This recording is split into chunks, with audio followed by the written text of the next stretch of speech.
Bonsoir. Donc moi c'est Salaciel. Je suis développeur Java depuis 14 ans maintenant. Et puis ça fait 13 ans de route avec Java. Euh, j'ai commencé avec du back-end et puis progressivement j'ai embrassé tout ce que je pouvais en cours de route.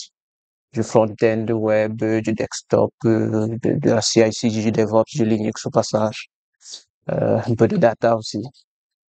Et aujourd'hui, nous allons discuter de Java Platform Module System, JPMS.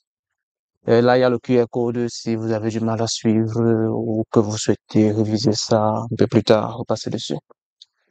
Euh, alors, c'est quoi JPMS? JPMS, c'est une spécification qui a été introduite, qui a commencé à être discutée dès 2005, sous la JSR 277. Ça fait 20 ans maintenant, donc ça a eu le temps d'amasser beaucoup de mousse.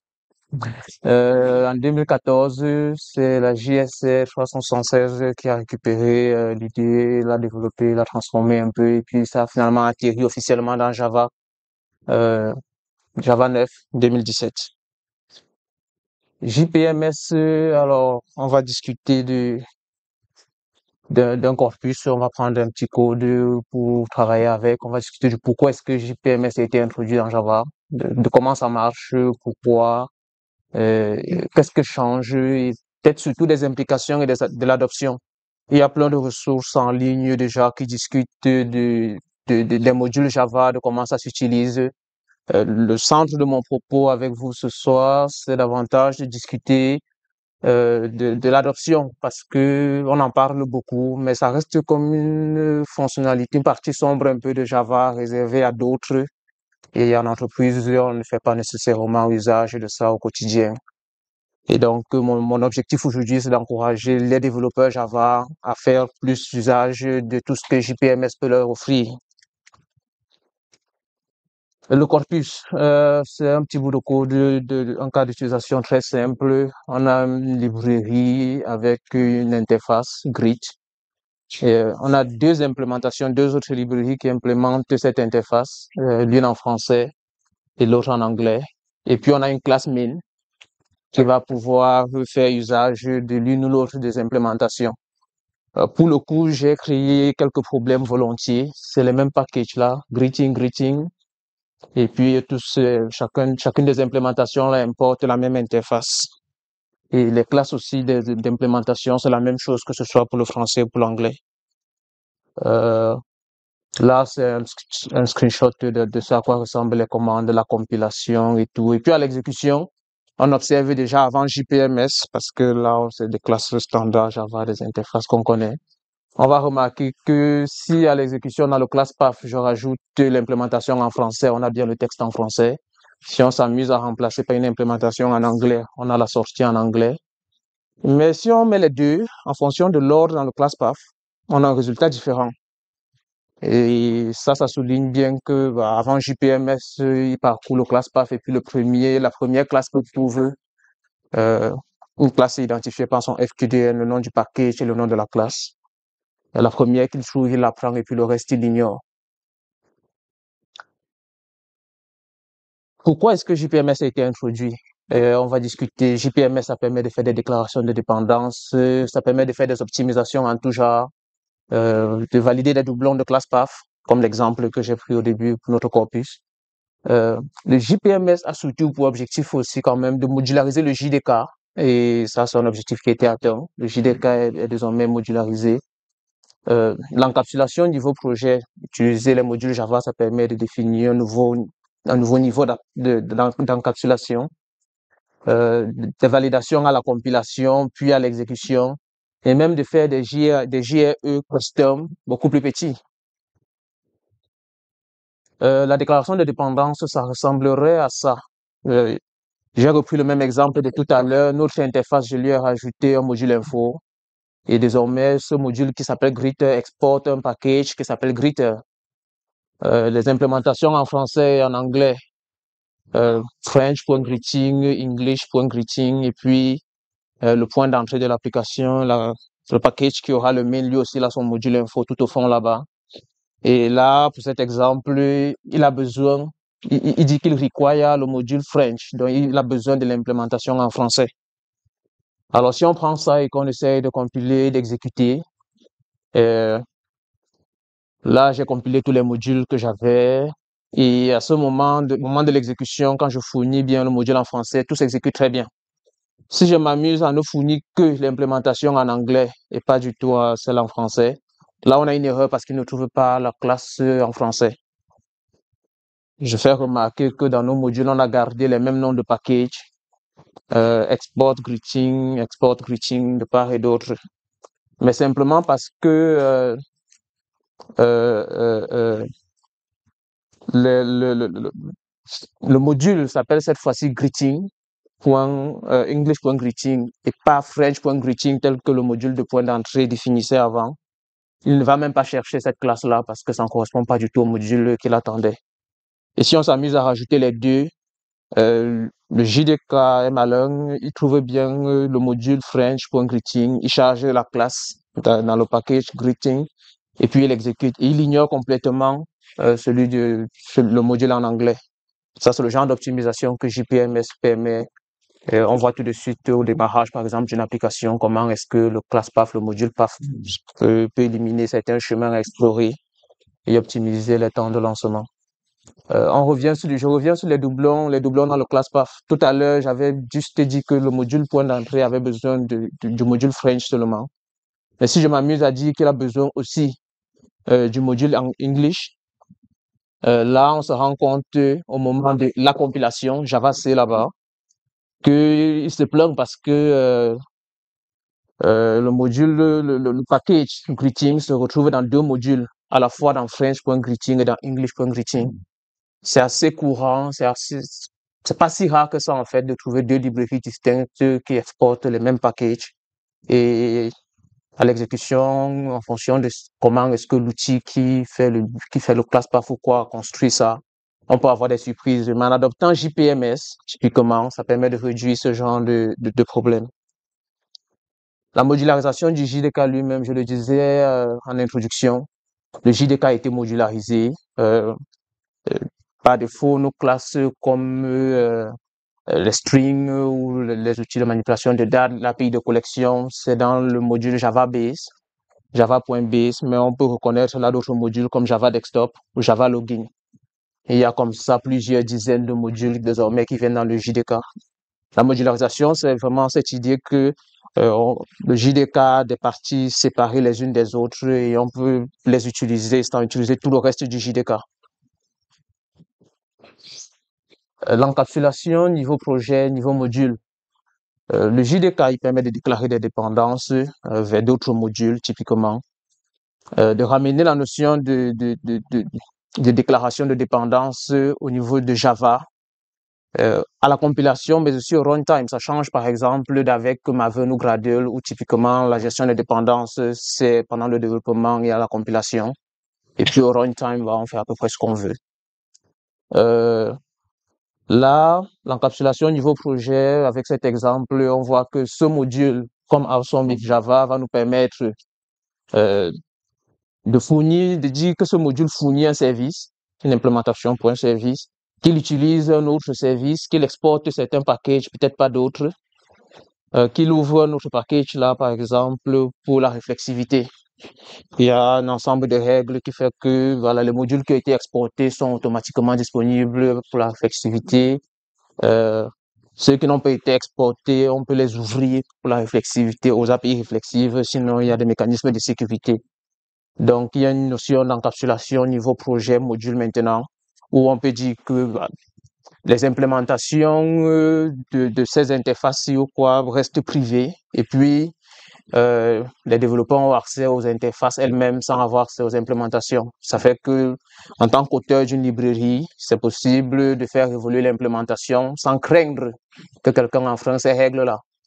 Mais pour que ceux qui utilisent les librairies marchent bien dans les clous en respectant les règles, que le JDK, que Java les aide à vérifier qu'ils respectent bien ces contrats-là, c'est important effectivement d'adopter JPMS au quotidien pour faciliter la tâche aux auteurs de librairies, aux auteurs de nos dépendances.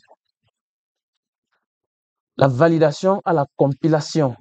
Donc là, on a un exemple de Brit, le point d'entrée, qui déclare qu'il a besoin d'une dépendance optionnelle. C'est pour ça qu'on a le require statique là et d'un module optionnel French. Et à l'exécution, par exemple, si dans le module PAF, je ne fournis pas à la compilation, autant pour moi, je ne fournis pas le module French, il n'est pas capable de vérifier que le code que j'ai écrit qui va dépendre de French là est correct et tout. Et typiquement, il va s'en plaindre là, qu'il ne trouve pas le module French.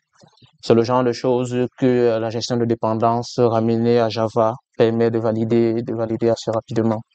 À l'exécution également, tout à l'heure, je mentionnais Maven et Gradle qui existent, qui sont utiles à la compilation, mais aussi à l'exécution, quand mon module est optionnel, que j'ai compilé et tout, à l'exécution, si je ne le déclare pas et que je l'utilise comme un peu plus loin là où on voit que je fais un chargement dynamique d'une classe, à l'exécution aussi, il peut détecter qu'effectivement il y a quelque chose qui manque et il respecte très bien le fait que ma dépendance est optionnelle.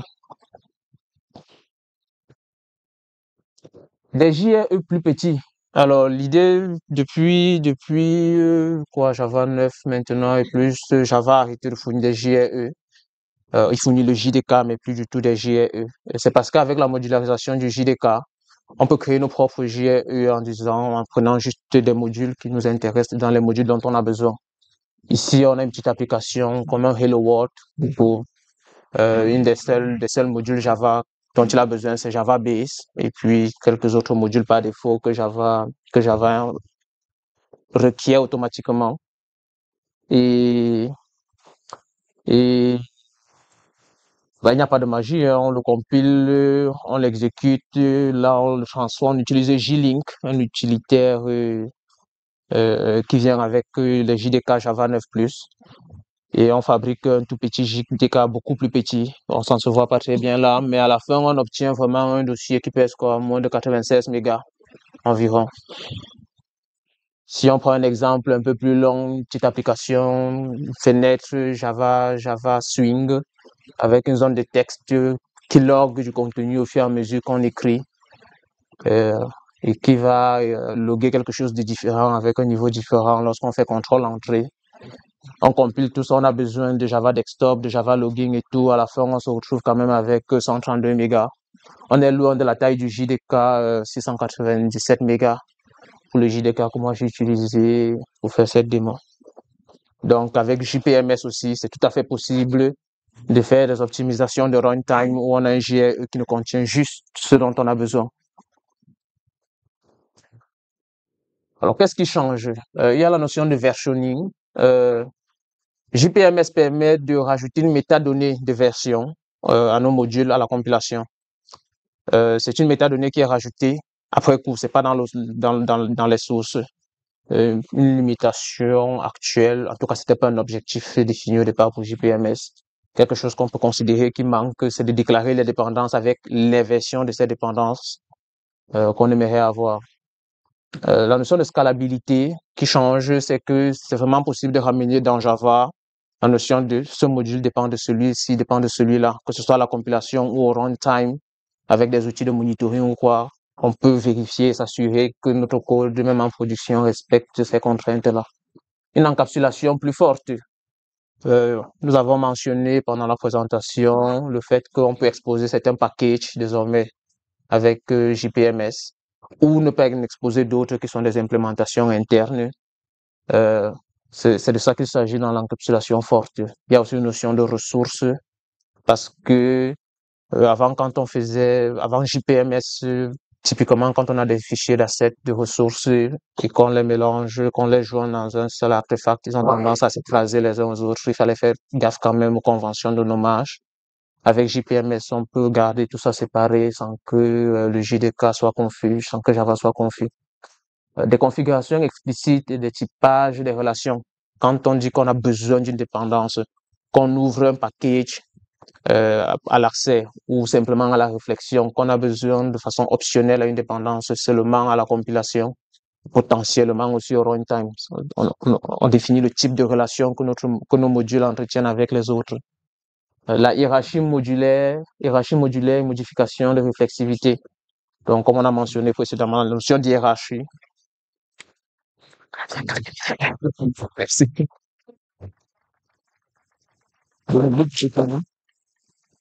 Pas de questions? Merci.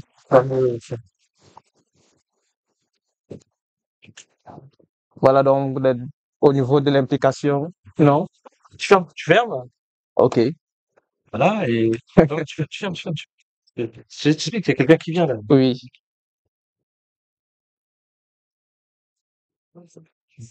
Déconnecte ton ordre. Tu peux pas rester là, monsieur. On va passer les lacs du Connemara, méfie-toi. Hop, voilà. Merci. Voilà. Eh ben si, il y a des questions, bien sûr. Il y a 5 minutes.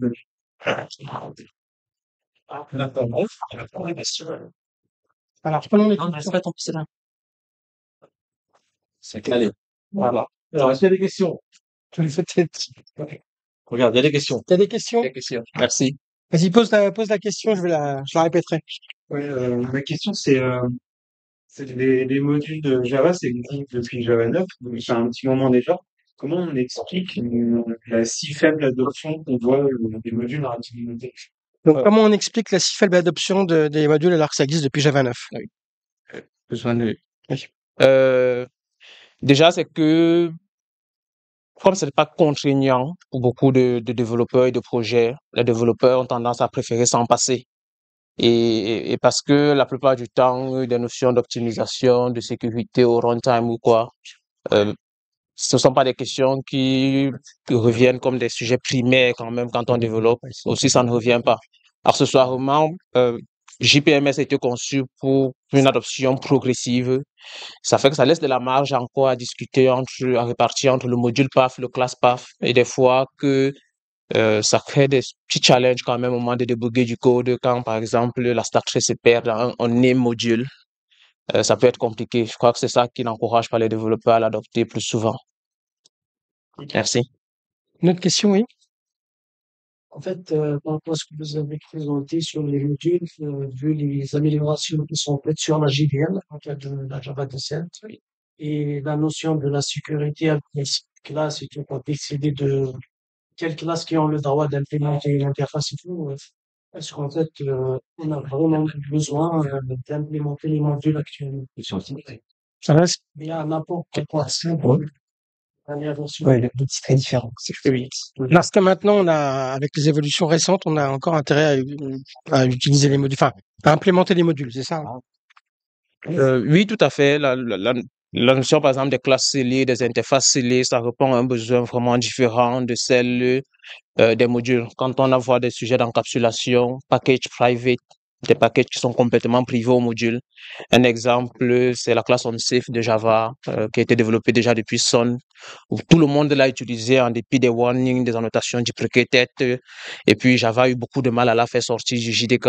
C'est typiquement le genre de choses que JPMS résout et peut-être pas les interfaces ou les classes scellées. Merci. Une autre question? Une dernière question? Ok. Qui utilise les modules ici? Ah, Ok, question. t'as une question? Vas-y. D'un point de vue général, quand tu vas publier une bibliothèque, comment tu testes si ta bibliothèque elle va être utilisée en module ou non module? Tu vois, si ton consommateur utilise les modules classe ou pas, tu peux avoir des comportements du coup qui sont différents et vis-à-vis de tes tests unitaires, comment tu peux le simuler ça? Donc, une question pour les écrivains, j'allais dire. Les gens qui font des librairies, comment est-ce qu'on s'assure qu'on a un mode module qui fonctionne et que si quelqu'un l'utilise hors module, ça fonctionne aussi? Les mécanismes de sécurité s'activent seulement lorsqu'on fait du JPMS. Ça fait que lorsque quelqu'un n'utilise pas le JPMS, c'est exactement comme Java 8 et avant, où tout se retrouve sur le class path, toutes les classes qui ne sont pas package private sont accessibles, et puis ça continue de fonctionner comme ça. Normalement, une librairie pourrait faire un peu de réflexivité pour dire que s'il n'y a pas de module, si le truc n'a pas été chargé par un module, on va peut-être désactiver une fonctionnalité. Ce serait peu contraignant pour les utilisateurs, mais typiquement, on a le comportement d'avant les modules si on n'active pas, si on n'utilise pas ces librairies-là comme les modules. Et peut-être rajouter aussi que c'est important pour les auteurs de librairies de bien documenter telle fonctionnalité, on a besoin d'ouvrir tel module à tel autre ou d'exporter tel module vers tel autre. Sinon aussi, ça peut rendre des difficultés au débugage. Je crois que c'est le genre de choses qui freinent l'adoption du JPMS au quotidien. Merci.